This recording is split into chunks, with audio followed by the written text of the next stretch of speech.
वाह भाई वाह, इस घर के तो रंग ढंग ही निराले हैं। बहू आराम फरमा रही है और सास बर्तन धो रही है। नमस्ते बुआ जी। बस बस रहने दे। बहू के होते हुए मुझे लगता है अब भी मेरी भाभी के कर्मों में सुख नहीं है। मम्मी वो तो ना मुझे नींद आ गई थी, मैं धो लेती मम्मी बर्तन।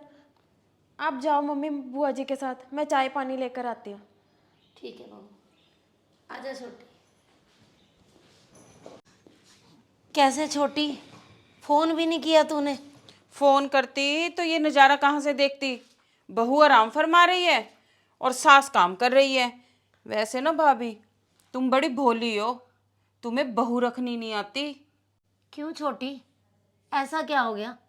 अरे भाभी, अच्छा थोड़ी लगता है बहू बेटी आराम फरमाए और सास काम करे। छोटी, इसमें कौन सी नई बात है? तुझे भी पता है, जब मैं इस घर में शादी करके आई थी तब से मैं घर के सारे काम करती थी, और तब तो तेरी भी शादी नहीं हुई थी। उस समय तो किसी को मेरे ऊपर दया नहीं आती थी।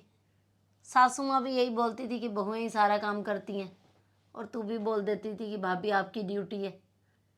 तो आज मैं अगर बहू के होते हुए एक टाइम के बर्तन धो रही हूँ तो क्या हो गया? तुझे पता है कि मेरा पोता छोटा है, सारी रात बेचारा सोया नहीं। उसे अभी नींद आई थी तो ज्योति की भी आंख लग गई, तो मैं कैसे उठाती उसे? और तुम्हारे भाई साहब भी कोई काम नहीं करवाते थे, क्योंकि उनके अंदर तो कूट कूट के यही बात भरी गई थी कि तुम घर के जेंट्स हो, तुम्हारा काम है सिर्फ कमाना, घर के कामों में कोई हेल्प नहीं कर सकते तुम। बुआ जी मुझे माफ़ कर दीजिए, मैं मम्मी से कभी कोई काम नहीं करवाऊंगी बुआ जी। नहीं नहीं ज्योति, तू क्यों माफ़ी मांग रही है? शर्मिंदा तो वो होता है जिसने कोई गलती की हो। शायद मेरा आते ही नज़रिया गलत था तुम्हें देखने का, मुझे ऐसे नहीं सोचना चाहिए था। भाभी, मेरा उस समय का बचपना समझ के मुझे माफ़ कर देना भाभी। नहीं नहीं छोटी, तुझे माफ़ी मांगने की कोई ज़रूरत नहीं है। अगर बहू नहीं माफ़ी मांग के शर्मिंदा हो सकती तो तुझे भी शर्मिंदा क्यों करेंगे हम? वो तो तेरा बचपना था। बस बात तो ना समझने की होती है। अरे सास बहू ननद कोई भी बर्तन मांजे, क्या फ़र्क पड़ता है? खाना भी तो हम सभी खाते हैं ना। बहुत सारे लोग ना इन बातों को गलत ले जाते हैं कि बर्तन बर्तन मांजना। मुझे एक बात बताना कि क्या गलत है? जब हम खाना सभी खाते हैं तो बर्तन, मेरे हिसाब से तो हर घर के अंदर एक रूल होना चाहिए कि जो भी खाना खाएगा अपने बर्तन धो के रख के आए।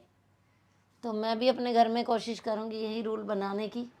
वैसे तो हमारे घर में मेड लगी हुई हैं, बर्तन वही धोती हैं, परंतु कई बार क्या हुआ है कि जो बच्चे की बोतल उबालते हैं या कई बार चाय का बर्तन है, हम वो बार बार नहीं होता कि सारे दिन के अंदर 4 बार चाय बनी है तो चारों बार हम चाय का बर्तन काम वाली के लिए रख दें। हमारी आदत है कि वही बर्तन के अंदर बनेगी। हमने उनके लिए वो सेव करके नहीं रखना कि वो आएंगी और मांजेंगी। जो कप है, चाय का बर्तन है, तुरंत मांज लेते हैं, तुरंत दोबारा चाय रख देते हैं। कुछ दिन से ना लगातार कमेंट चल रहे थे हमारे ब्लॉग और स्टोरी देख के कि ज्योति बहू से बर्तन मंजवा रहे हो तुम। तो वो सब कितना गलत है आप ये बताइए कि घर की बहू है, यदि बर्तन अंजलि मांजे या ज्योति मांजे या मैं मांजूँ तो उसमें प्रॉब्लम क्या है? आप सभी से मैं एक क्वेश्चन करना चाहती हूँ कि घर के अंदर हम खाना खाते हैं तो बर्तन मांजना कितना गलत है? या बहू से मंजवाना गलत है क्या? वैसे तो घर में मेड हैं, हमें ज़रूरत मेड नहीं आएगी तब भी हम बर्तन मांजेंगे, हमें कोई दिक्कत नहीं। अब तक मांजते थे, अब भगवान ने इतना सुना है कि हमारे पास समय भी है, मेड रख सकते हैं, तब हमने रखी है जाके बर्तनों के लिए। ये 6 महीने पहले क्यों अंजलि ज्योति, बर्तन हम 6 महीने से पहले तक तो खुद ही मांजते थे। और हमें इसमें कोई शर्मिंदा होने वाली बात नहीं लगती कि हम बर्तन मांजते हैं तो हम शर्मिंदा हो रहे हैं।